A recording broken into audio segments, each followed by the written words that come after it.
Sino yung kasama ni Van? Si Liam. Sino nabunot ng sipot mo?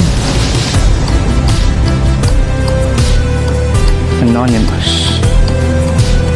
Yung mga bagay na hindi na dapat tayo malaman. You're drunk.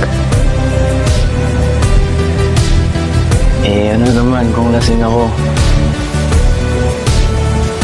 Kahit lasing ako, alam ko, ganda ka pa rin. Umawa kang kapag nakilala mo ng lalaking mamahalin mo habang buhay. Tuloy mo lang siya mamalo. Pasensya na pero close ang clinic ngayon. Saan tayo? Sean!